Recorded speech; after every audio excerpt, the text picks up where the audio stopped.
Hello, good afternoon po mga ka-Inday Kadudong. Ngayon, at tanghalian, ulam natin is, ilalam niyo ba ito? Alam niyo na ba ito? Ano ito? Nakakain na ba kayo nito? Ano ito? Palagay niyo.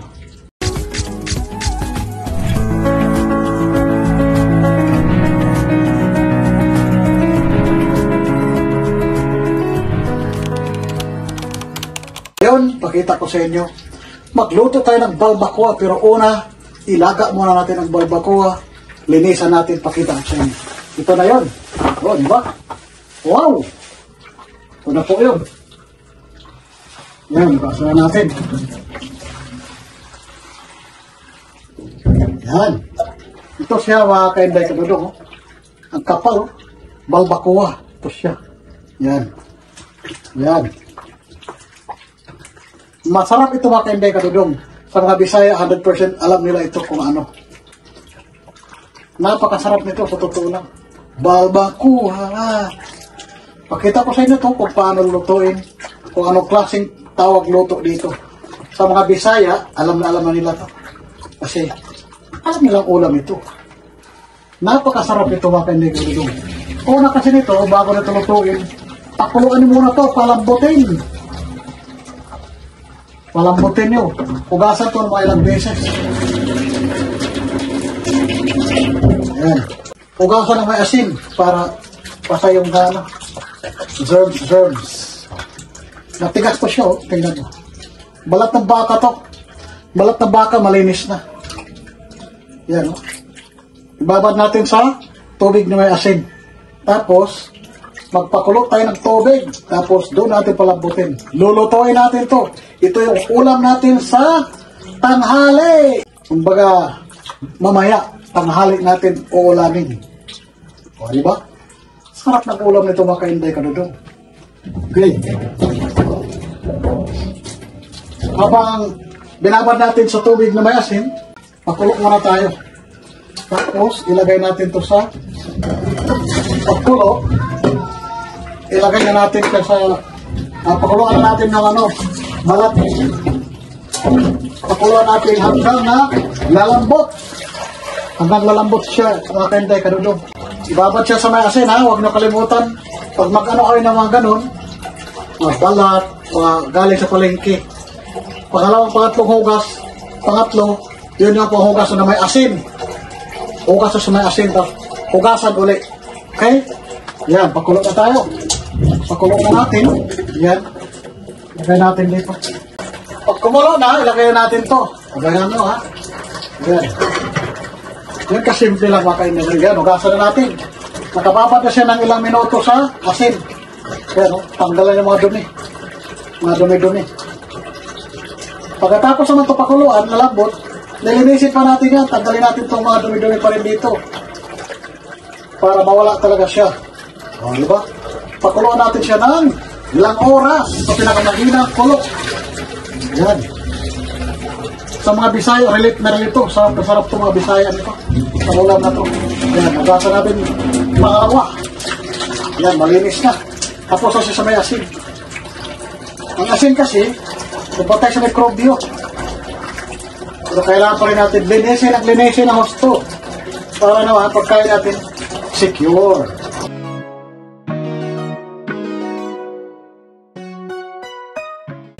Lagyan natin ng asin ulit. Babad. Saka ilagay natin doon sa pagkumukulo. Para sigurado ito yung patay yung bakterya.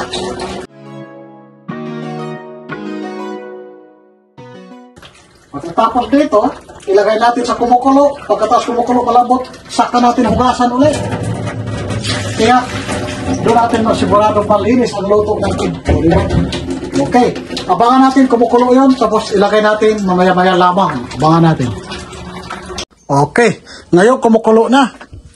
Ilagay na natin. Ayan. Kulong-kulo na. Kumukulo na. Ilagay na natin to. Balbacoa. Balat ng balat ng baka. Ayan. Ilagay na natin. Ayan. Ilagay na natin sa kumukulo. Ayan. Tapos, antabayan na natin to hanggang lalambot siya. Saka natin hugasan ulit. Lilinisan. Yun. Tapos yun na yun. Lulutuin na natin after na lalambot siya. Saglit lang naman to. Hindi naman tumatagal lalambot. Agad-agad lalambot ito. Pagkatapos kumulo, hinaan mo siya ng pinakamahina na apoy. Pagkatapos nun, siya nagpapalambot yung pagkahina ng apoy. Yan. Okay, takpan na natin. Antayin na natin yan. Makulo. At saka ano na siya para palambot. Ayan po siya. Abangan niyo ang pagluluto ng balbacoa. Hello sa pagpatuloy ng ating luto sa balbacoa. Ngayon malambot ng balbacoa. Andito na. Tanggalin na natin mga kainday kadudong. Tanggalin na natin siya. Ayan. Ayan na po. Ayan siya oh. Kumukulo na. Ayan. Kumukulo na. Malambot na po siya. Yan. Malambot na po siya yung pinakuluan nating balbacoa. Malinis na yan. Nalilinisan na natin. Kaya, abangan nyo mga kainday kung paano luto nito, kung gaano kasarap. Lagay natin dito. Wow! Talap. Malinis na po to. Nakadalawang kulo na. Kaya patikim ko sa inyo kung gaano kasarap ang taga Mindanao magluto ng balbacoa. Yummy, yummy. Palamigin natin, tapos gayatin. Una muna natin i-gayat ang mga ricado. Mag-prepare na tayo ng bawang, sibuyas, ginger, may, alam niyo na to, dahon, sibuyas. Ano to? Tanglad. Palat at sweetie. Yun. Okay. Prepare na natin lahat ha. Hugas-hugas muna. Hugasan to. Habang mainit pa yung natin. Habang mainit pa yung balat ng balbacoa. Ng baka. Balat ng baka. Gayat muna tayo ng mga ricado. Unahin natin ricado. Sibuyas. Ito hindi maraming hindi natin lagyan ng maraming species. May kita lang magluto. Ano lang? Yung mga ricados na simple lang. Huwag na yung mga tawag yan, mga chemicals, mga powder. Ito talaga mabisa. Ito. Mabilis lang magluto nito. Kahit sino marunong. Madali lutuin ang balat. Masarap to, may kasamang yung buntot. Mas lalong sasarap. Pero pag kahit ganyan lang, okay na rin. Masarap na rin siya. Dali lang to, igigisa natin. Yun, sarap na. Basta magluto lang tayo, masaya pa. Ang problema lang, marunong tayo magluto, wala tayong ibili. Yun ang pinakano, pait. Mapait pa sa abdo. Diyos mio. Tipid-tipid lang tayo sa ricado. Magkano to? 10 piso. Diyos mio. Tipid-tipid lang. Gasa na natin. Mabilis lang ito kayo na kanunong lutuin. Basta mapalambot nyo na yung baka. Pwede din haluan ito ng pata ng baboy. Masarap din to. Basta depende sa iyong test. Kung gusto niyo magkaroon ng mga laman-laman. Pata ng baboy. Or buntot ng baka. Or baboy. Masarap din. Sa kusina kasi, pag may luto lang, mabilis lang. Ang problema, kung walang laman ang rep, walang karga lahat, wala ka talaga maluto. Kaya, tunganga na lang mag-araw. Katulad sa Kenya, sila, tig-isang beses sa kakain. Yun.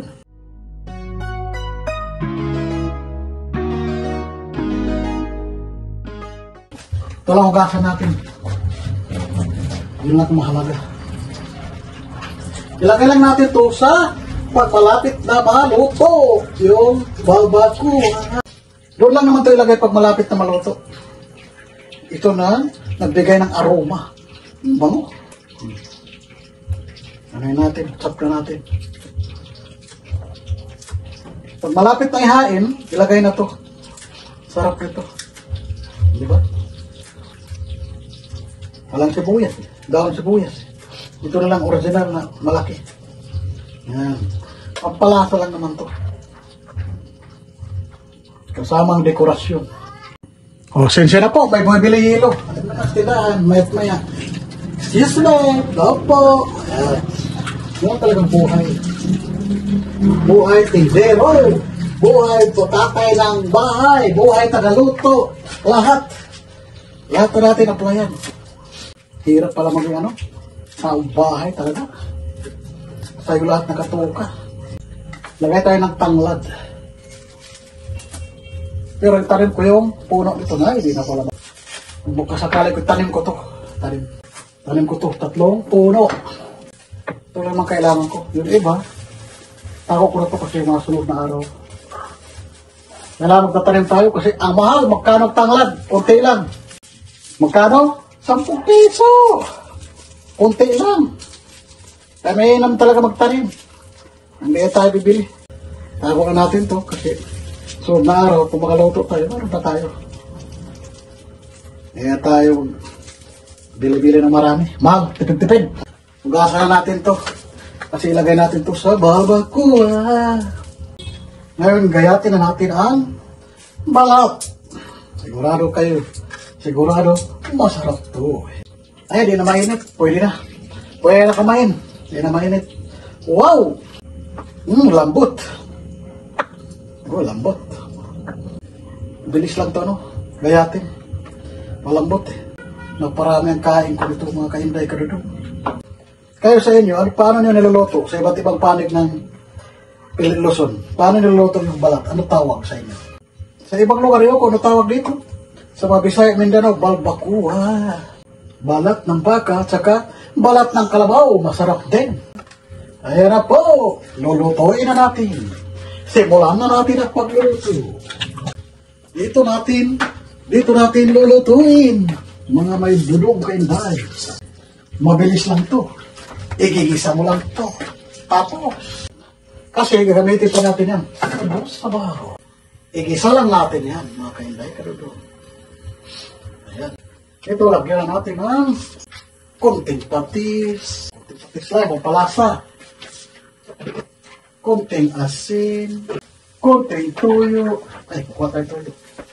Kuha tayo ng tuyo. Haluan natin ng tuyo, konti. Lagyan na natin ng mantika. Makapag-isa na. Painitin. Saka, tabasin natin ang tuyo. Hindi yung may tuyo sa ulo, ha? Tuyo lang. A little bit of vinegar. Pamintang crack, 5 pirasong buo. Tapos, dahon, laurel. 2 pirasong laurel. Mix together. Ngayon, meron na natin yung ito, sibuyas. Kailangan natin sunog-sunogin konti. Bango. Sunod. Ginger. Huli natin yung bawang kasi masusunog agad. O diba? Sarap-sarap. O diba? Sarap-sarap. Huli na yan. Ayan na siya. Yan. Ginger. Ayan. Diba? Lagyan natin yung bawang. Bawang pamor. May lagay na natin. Lalagay na natin. Tapos, ito na nga. Ilagay na natin yung barbacoa. Gisa na natin. Takpan natin punti. Yan. Tapos ito, maglagay tayo sa sabaw dito. Kaya huwag na itapon yung stock. So yun na yung isabaw natin. Haluan natin na konting tubig. Masyadong lapot. Lagyan natin tubig. Antayin natin. O diba? Maya, balikan natin ha. Ayun, haluin na natin. Ilagay natin ang sabaw ha. Tapos na yung sabaw. Tapos na. Ilagay na natin. So, haluin na natin. O, haluin na natin. Ayan. Bago. Oh my gosh. Sarap na ito. Ayan. Pakuluin natin. Para, andyan na talaga yung aroma. Ilagay na natin ang tanglad. Yan. Yung tanglad. Pakuluin na natin. Kasi dagdagan pa natin ng tubig gumaya. Yan. Pakuluin natin. Para maganda talaga resulta. Pakulo. Pakulo. Yan. Tayo natin ha. Tayo natin makulo uli. Yan, di ba? Ngayon, lagyan natin at sweetie. Kunti lang ha. Huwag damihan. Huwag damihan. Kunti at sweetie lang. Kasi malakas kulay nito. Ayan na po. Sarap ng kulay oh. Ang ganda ng kulay my friend. Mga kainday kadodong. Mamula-mula. Parang Disney. Kulang pa. Kulang pa sa sweetie. Ibuusin na lang. Kala ko malakas pa kulay. Pero isang pulo pa. Kunti lang kasi, ilang gramo lang. 2 grams lang. Ibuusin na natin. Wala na. Kunting kulok lang to. Luto na. Hanguin agad to. O, diba? Sarap na ng kulay, oh. Yo. Okay. Kunting kulay, ilagay natin yung dahon ng sibuyas. Kunting kulo, lagayan natin yung sibuyas, dahon. Yan. Charan! Yan na po.